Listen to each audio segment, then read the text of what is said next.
You're listening to an Airwave Media podcast. My name is Greg Jackson. I'm a PhD-holding historian, a professor, and the creator of History That Doesn't Suck, a podcast that makes legit, seriously researched American history come to life through entertaining stories. Join me for a chronological telling of the United States story, from the Revolution to fractious Civil War, tenacious inventors, brave reformers, and more. With more than 100 episodes, you can already binge listen your way from 1776 to the early 20th century. Listen to History That Doesn't Suck on Spotify.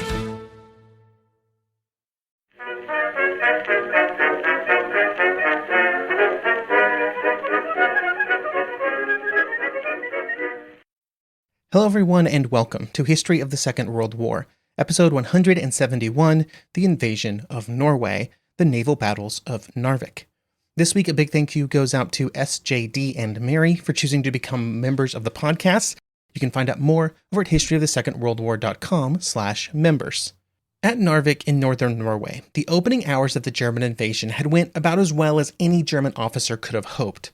The first risk that was faced by the German troops was that the Norwegian shore batteries that the Germans believed existed to guard the approaches to Narvik might have opened fire, but they did not cause any damage, because they did not exist.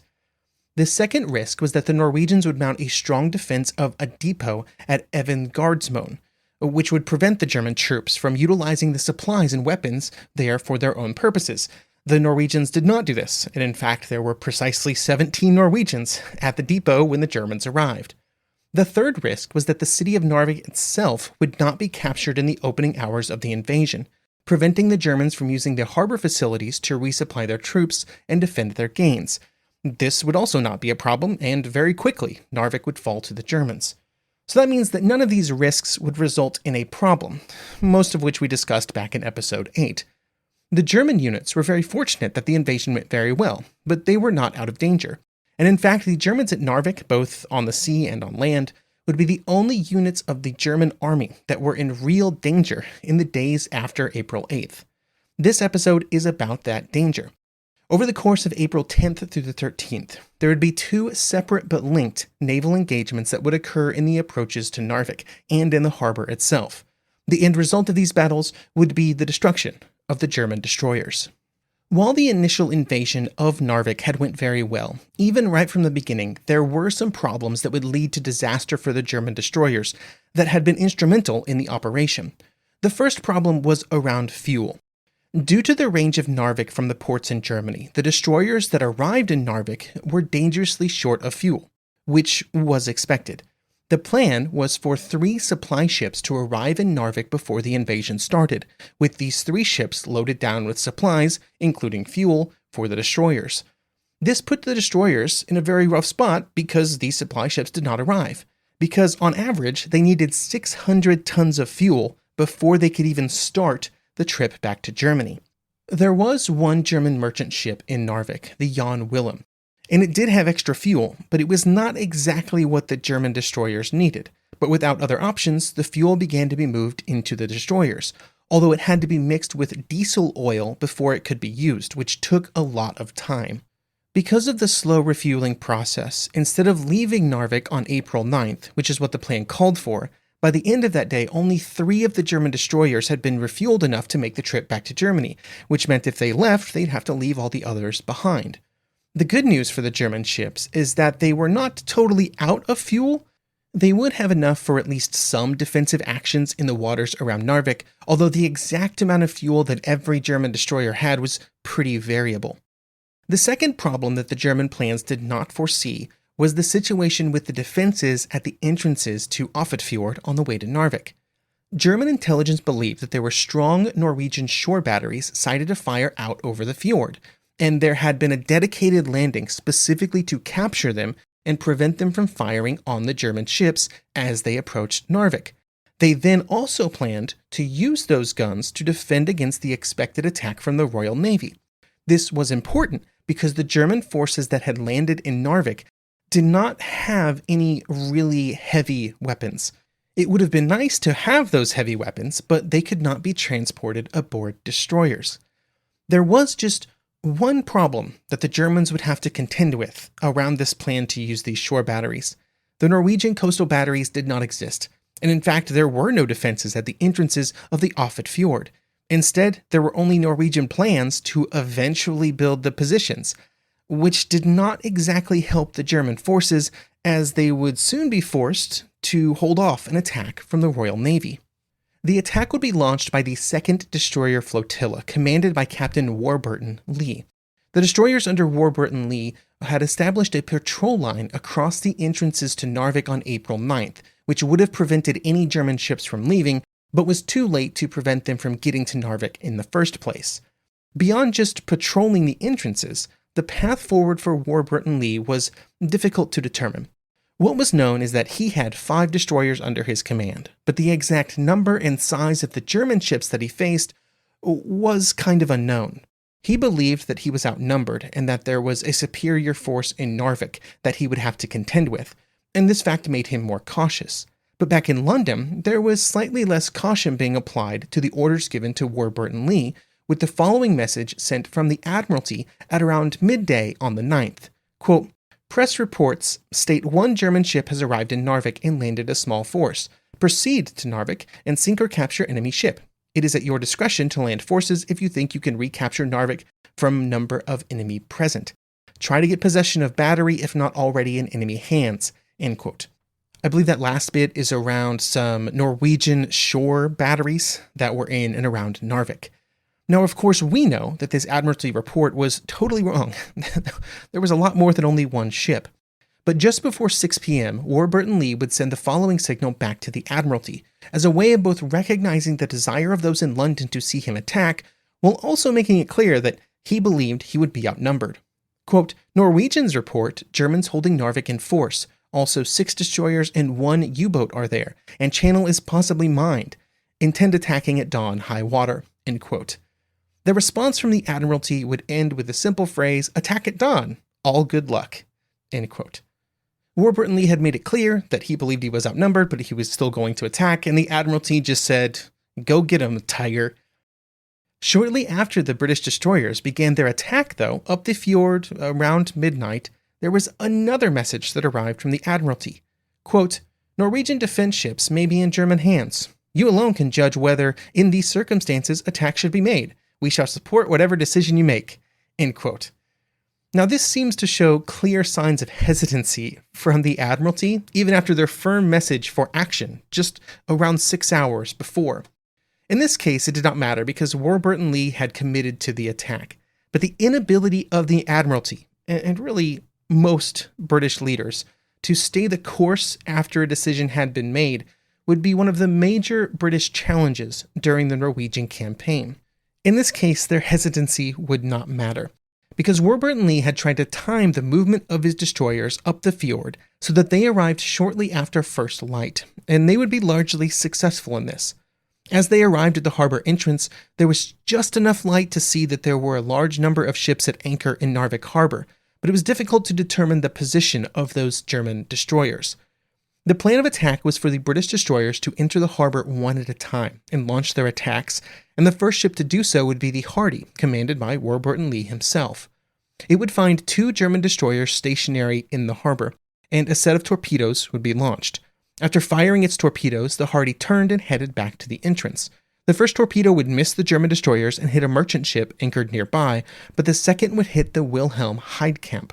When the torpedo impacted the German destroyer, the resulting explosion was a wake-up call to everybody nearby, because the aft magazine of the German destroyer detonated, blowing off a huge chunk of the stern of the ship and killing the entire 82-man crew pretty much instantly. The next British ship in the harbor was the Hunter, with its commander mostly just throwing of all of his torpedoes at a large group of ships in the harbor before beginning to fire at the destroyers with his guns. One of the torpedoes would hit a German destroyer, the Anton Schmidt. The Anton Schmidt did not immediately explode or sink like the Wilhelm Heidkamp, but it would then be hit by another torpedo, this time from the third British destroyer, the Havoc. After the second torpedo hit the German destroyer, the ship broke into 2 pieces, with the forward piece rolling over and getting hopelessly entangled in the upperworks of the Hermann Kuhn, another German destroyer. After firing a few rounds at the Hermann Kuhn, the Havoc also exited the harbor, and the 5 British destroyers began to just circle around the entrance to the harbor. They would continue to fire at the German ships whenever they came around to the entrance, but they had to keep moving due to the number of German torpedoes that had been fired towards them and towards the entrance of the harbor. During this time, the remaining German destroyers also began to enter into a gun duel with the British ships. At this point, the faulty British intelligence that Warburton Lee was operating under became a serious problem. The British believed that there were 6 German destroyers at Narvik, and they knew that they had destroyed or incapacitated at least 4 of them with torpedoes and guns. Therefore, Warburton Lee decided now was the time to press home the attack, and the British destroyers moved into line-ahead formation and moved into the harbor at 20 knots. In the harbor, they mostly just circled and fired at everything that looked even mildly threatening for several minutes before exiting. Up until this point, the British destroyers had some very good luck. They had sustained no serious damage by German gunfire, and they had dodged many torpedoes. They even had multiple torpedoes head underneath their keel because they were running too deep. The decision was made to go into the harbor for a 3rd time, again with the intent of ensuring that they had finished off all German opposition. It would be this exact decision that would turn a spotless British victory into a much more costly battle. All of the British actions after the first trip into the harbor had been dictated by the belief that they had disabled or sunk all but maybe 1 or 2 of the German ships, but that was absolutely not the case. And on their 3rd trip into the harbor, they were confronted with their error. There were in fact 5 German destroyers that were not in Narvik harbor at all, with 3 of them being to the northeast and 2 of them to the southwest. They would make their presence known as the British destroyers exited the harbor after their 3rd attack. And as the British destroyers moved west, the German destroyers were now in hot pursuit. The first German destroyers were the 3 from the northeast, which would enter into a gun duel with the retreating British destroyers. Both sides would be largely ineffective with their gunfire during this phase, partially due to the smoke screen put down by British ships. But then the second group of German destroyers, the 2 from the southwest, the George Teal and the Bernard von Arnim, appeared, coming from the west. Suddenly, the British ships found themselves in an equal fight in terms of numbers, but in a much worse position due to the arrangement of their forces. Due to the smoke screen that the British destroyers had been laying down, only the first 2 ships in the British line, the Hardy and the Havoc, even knew that the German destroyers had appeared in front of them. It was at roughly this exact moment that British luck, that had served them so well over the previous hours, completely ran out. Just before 6 a.m., Warburton Lee would signal to all the British destroyers, keep on engaging the enemy, but time was running out. The George Teal would hit the Hardy with its 4th gun salvo, hitting the bridge in the wheelhouse and then destroying the forward turrets. Everyone on the bridge was either killed or wounded, and the ship went out of control, eventually running ashore on a rocky beach near Narvik. The gun duel continued, with the British also landing some shots on their German foes. For example, on board the George Teal, one of the boilers was knocked out, and another hit required the flooding of the aft magazine to prevent its explosion by fire. The British destroyers were worse off, though, in basically all instances, with the Hunter and Hotspur being hit several times by German fire, and the Hunter catching fire. The George Teal would move in and pump round after round into the Hunter, until eventually it was a flaming wreck that came to a stop. The Hotspur was the next to be hit, with a German shell destroying communication and hydraulics, including the steering. This resulted in the Hotspur taking a violent and uncontrolled turn right into the Hunter. After this final bit of destruction, the George Teal would exit the battle after being hit at least 7 times. It was on fire, and 2 of its magazines were now flooded. The Hostel and the Havoc were the only 2 fully functional British destroyers at this point. However, the Hunter was able to start moving west again after regaining control of its steering. It was still heavily damaged, but the Havoc and Hostel moved in behind the damaged destroyer and were able to escort it out of harm's way. The German victory could have been greater, but due to the fuel situation, the German destroyers were forced to call off the chase, with a few of the German ships down to their last gallons of fuel. As the 2 groups of destroyers broke contact, there was another happy little accident for the British, a return of their luck perhaps, because as the British destroyers were leaving the fjord, they encountered the German supply ship Roenfels, which was making its way into Narvik with the explicit purpose of resupplying the German destroyers. But the British destroyers fired their guns at the ship after it refused signals to stop. The German supply ship caught fire and the crew abandoned it. The British destroyers would actually stop and put a boarding party aboard the German ship, although they would soon return to their British destroyers so that the ship could be destroyed. 2 more shells were fired into the German ship, which apparently exploded quite spectacularly. With the explosion of the Hohenfels, the First Naval Battle of Narvik was over. Both sides had lost 2 destroyers, with several other destroyers damaged. The Germans had lost a few more men, 176 to 147, but more importantly, for the overall course of the campaign, the ability of the German destroyers to mount a defense of Narvik had been drastically reduced. There were less of their destroyers still afloat, that was a major thing, but also they'd used a large portion of their ammunition, and their fuel situation had deteriorated even further.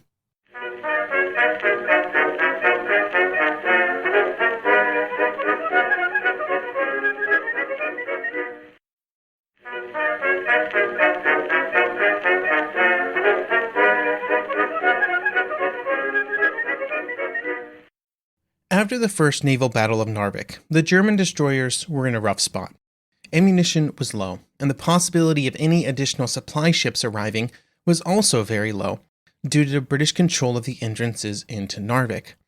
A message would be sent to German Naval Command that there could only be 2 German destroyers ready to leave the fjord on April 10th, mostly due to only having 2 destroyers refueled and relatively undamaged. These 2 ships were the Wolfgang Zenker and the Erich Gies. Leaving on April 10th was important because it was on that date that the 2 German battleships, Scharnhorst and Gneisenau, would be on their way back to Germany, which would make the path back to Germany far safer for the destroyers. Even though only 2 destroyers were prepared, the orders that were given by Naval High Command was for them to break out and meet up with the German battleships on the 10th. But it was already too late, because as soon as the destroyers began to leave Narvik, they would find the end of the fjord patrolled by British ships, making breakout impossible. The 2 destroyers were forced to simply turn around and go back to Narvik. Over the course of the next day, 3 more German destroyers were made ready to leave. Unfortunately, 2 of them would then run aground on April 12th. While the Germans were trying to prepare for some kind of breakout attempt, on the British side, they had become far more cautious in their approach to Narvik. After the first engagement, the surprising strength of the German forces had caused the British to swing the opposite direction, and instead of underestimating German strength, they were now overestimating it by quite a bit. On April 12th, the belief was that there were 2 German cruisers and 5 or 6 German destroyers still remaining in Narvik. If this was true, a far stronger British force was required if another attack was to be possible. It couldn't just be a handful of destroyers again. The force assembled would eventually include 9 British destroyers and the battleship Warspite. On April 13th, the British ships would move in, preceded by a reconnaissance aircraft launched by the Warspite. The aircraft not only spotted 2 of the German destroyers, but also was able to execute a dive bombing attack on the U-boat U-64, sinking the German submarine. The spotting of the German destroyers was fortunate because the entire German plan revolved around surprise, and because of the reconnaissance, surprise was no longer possible. The plan was for those 2 destroyers to launch the attack right around an island. But as soon as the British destroyers came around the island, they instantly started firing because they knew the German ships were already there. The remaining 5 German destroyers did not wait for the British attack in Narvik Harbor, but would instead sail out to the west. Fire was opened by both sides at around 17,000 meters, although at such a range it was mostly ineffective. Even though the gun duel would continue for over an hour, it would result in almost no damage. But the path of the battle would push the German destroyers further and further into the fjord, and they were eventually going to run out of room.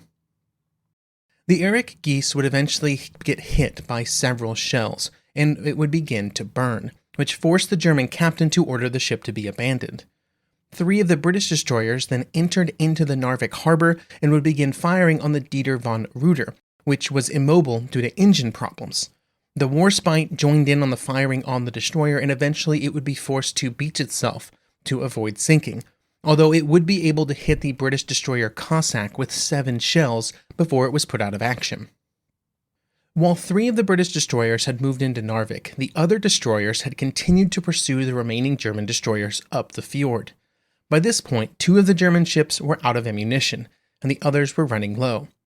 The next several minutes of fighting would mostly just involve the German ships firing the last of their ammunition, launching the last of their torpedoes, and then moving up into a small fjord and scuttling themselves.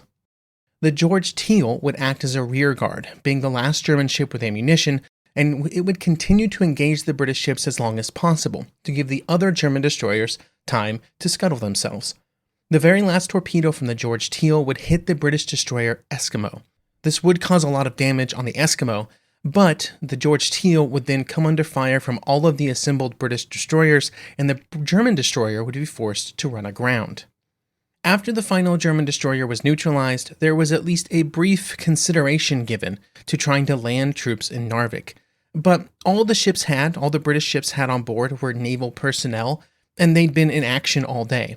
And so instead, the assembled British ships would simply bombard some of the expected German troop concentrations, although there would be no recorded casualties on the German side. The British ships would stay near Narvik overnight, and the survivors of the Hardy that had been able to reach the shore during the earlier battle were actually able to board some of the British destroyers and be evacuated after they'd been cared for by local Norwegians during the previous days. The end of the second battle would be the end of the German destroyers at Narvik, with all 10 either sunk, scuttled, or run aground to prevent being sunk. This was bad for the sailors, but also bad for the German Navy as a whole. The 10 destroyers at Narvik represented almost half of the total destroyers in the Kriegsmarine, and they would never recover from the losses suffered during the 2 naval battles of Narvik. All of the survivors, around 2,000 men, were turned into infantrymen and largely armed with weapons gained from Norwegian supplies captured during the invasion. This doubled the number of ground troops in and around Narvik, although of course the naval men were not as effective as the dedicated ground troops that had been landed during the invasion. But more importantly, it meant that they were almost completely cut off from any help from Germany. They could maybe get some help from the air, but from the sea, they had to contend with the Royal Navy, and if they wanted to try and move out of Narvik and move south, they had to deal with the Norwegian geography. That Norway itself would fight against them.